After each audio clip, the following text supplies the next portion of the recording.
மாற்றி நாளைக்கு ஒரு ஆள் எனக்கு ஃபோன் பண்ணுவார். ஹலோ மதுரை முத்து பாட்டுக்கு வச்சுருக்காங்க, ஹலோ நான் பட்டிமன்றங்க. அந்த அளவுக்கு நிறையா அந்த தலைப்புக்கு அந்த பாட்டெல்லாம் தேவைப்படும். ஏன்னா நாங்களாம் வந்து கிராமத்து ஸ்கூலில் படிக்கும்போது 4 கிலோமீட்டர் நடந்து போய் படிக்கிறப்ப வாத்தியார் சொல்லி ஒரு மணி நேரம் புரிய வைக்க முடியாத, விளங்க வைக்க முடியாத அந்த காலகட்டத்தில் வாத்தியார்னு ஒரு ஆள் உண்டு. அதான் எம்ஜிஆர் அவர்கள், மக்கள் திலகம். அவர் ஒவ்வொரு பாட்டு வரியுமே ஒரு 4 புத்தகத்துக்கு சமப்படுறான். பார்த்தீங்களா, ஒவ்வொரு படத்திலும் ஒரு டைட்டில் சாங் இருக்கும், அது ஒரு பொருளோடு பார்த்தீங்களா. இந்த தலைப்புக்கு ஏற்ற மாதிரி ஆதி மனிதன் கல்லை எடுத்து வேட்டையாடினான், அடுத்த மனிதன் காட்டை அழித்து நாட்டை காட்டினான், மற்றும் ஒருவன் மண்ணில் இறங்கி பொன்னை எடுத்தான், நாளை மனிதன் 7 உலகை ஆள போகிறான்.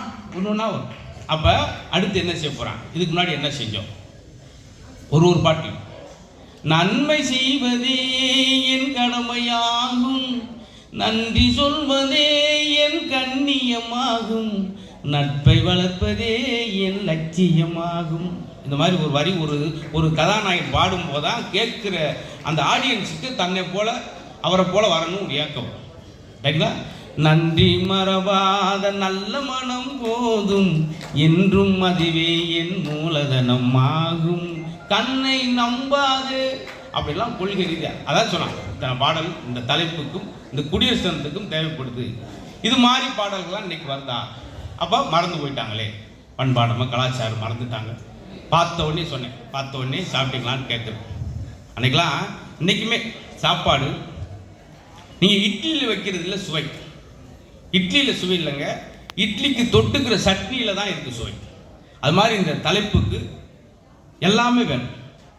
அதை விட உங்களை ரசித்து பார்த்தது வேலூரில் இப்படி ரசிப்பாங்களா அப்படின்னு எனக்கு ரொம்ப காலம் நான் வந்திருக்கிறேன். வேலூர் மையப்பகுதியில் அதுவும் பெருமை மீந்த விஐடி கல்லூரியில் இப்படியெல்லாம் எங்களால் ரசிக்க முடியும் அப்படின்றத மெய்ப்பிச்சிருக்கீங்க. நிரம்ப பாராட்டு. எல்லா பேச்சாலும் ஒரே மாதிரி. அது மாதிரி குழந்தைகள்லாம் இன்னைக்கு பார்த்துங்க ஆசிரியரை மதிக்கிறாங்களா கேட்டாங்க ஒரு கேள்வி. அப்படி தானே செய்கிறேன்.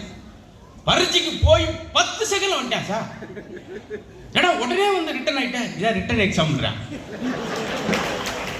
சிரிப்பு வருதா உங்களுக்கு? ஆனால் அவருக்கு கோவம் வந்துருக்கும் வராது. பையில் 100 ரூபா வச்சுருக்காரு, 80 ரூபா எடுத்துகிட்டு போயிட்டேன். என்னடா நீ தானே சொன்ன 100க்கு 80 எடுக்கணும்.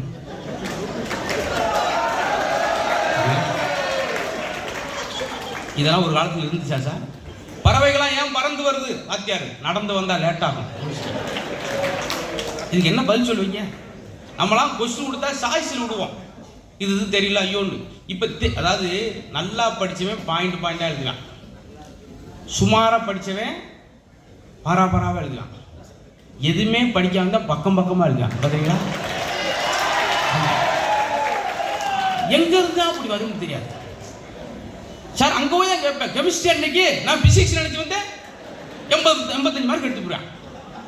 எப்படி பிரமிக்க வைக்கிறான் சார், ரைட்டு மாதிரியே எழுதுறான் சார், ஆனால் ரைட்டாக இருக்க மாட்டேன். அம்மோனியம் குளோரைடு எப்படி தயாரிக்கப்படுகிறது, அதே மாதிரி எழுதிருக்கான். அம்மோனியம் குளோரைடு எப்படி தயாரிக்கப்பட வேண்டுமோ அது அப்படிதான் தயாரிக்கப்படுகிறது, வேற எப்படியும் இது தயாரிக்க முடியாது. வாத்தியாரை தேடி பார்க்குறாங்க, சட்டை கழிச்சு தெருவில் படுத்து கிடக்காரு. என்ன சார் அப்படி இப்படின்னு ஓட்டிக்கான், எப்படின்னே போடலையே சார், என்னவே ஏமாத்திட்டானே, ஆச்சரியப்படுத்துறானே சார். அணுவை பற்றி எழுது, அணு நல்ல பொண்ணு, பட் அவங்க அப்ப இந்த விளங்காதவன். அந்த வாத்தியாரை தேடி பார்க்குறேன், அவரு விருதுநகர் பஸ் ஸ்டாண்டில் வெள்ளரி பிஞ்சாரம் பார்த்துருக்காரு. என்ன சார் அதுக்கு இதே பரவாயில்ல சார், ஆனால் அழுகி எழுதி தொலைக்கிறாங்க சார், உசுரை வாங்குறாங்க. உண்மையிலே வாத்தியார் தொழில் அருமையான தொழில் சார். உலகத்திலே லஞ்சம் இல்லாத, ஊழல் இல்லாத, இளைஞரை போன்று தூய்மையான ஒரு பணி இருக்குன்னா அது ஆசிரியர் பணி மட்டும்தான் சார். அப்படியாப்பட்ட ஆசிரியரை மதிக்கிறீங்களா சார்? சமீபத்தில் பாருங்கள், அந்த வாட்ஸ்அப்பில் இதில் மேலே ஏறின்றதும் டேபிள் ஏற்றி ஆடுறதும். ஒரு ஸ்கூலில் பிடி வாத்தியார் அடிச்சிட்டான்னு சொல்லி அவங்க அப்பாவுக்கு எஸ்எம்எஸ் பண்ணி பிடி வாத்தியார் அடிச்சிட்டாருப்பான்னு சொல்லி திருவள்ளூரில் அவங்க அப்பா வந்து 11 வரை கூப்பிட்டு வந்து அந்த பிடி வாத்தியாரை பஸ் ஸ்டாண்டில் வச்சு அடிக்கிறார். சார் இதுவா சார், இதுவா? நாங்களாம் வாத்தியார்ட்ட அடி வாங்குறது பெருமைப்பட்டோம், அதனால உங்கள்கிட்ட உட்காந்து பேசுகிறேன். பார்த்தீங்களா, அது ஒரு நம்மளுக்கு கிடைச்ச ஒரு ஆள். அவருனால நம்ம நல்லா இருக்கோம்னு தானே சார் செய்யணும். இதெல்லாம் மாறிடுச்சேன்னு சொல்லி ரொம்ப கொந்தளிச்சு ஒரு குழப்பத்தில் உட்காந்துருக்காங்க. இந்த மறக்கப்படுகிற டீம் மதிக்கப்படுகிற ஒரே ஒரு ஆள். டயம் இருக்கா? நாங்கள் முடிச்சிட வைப்போம்.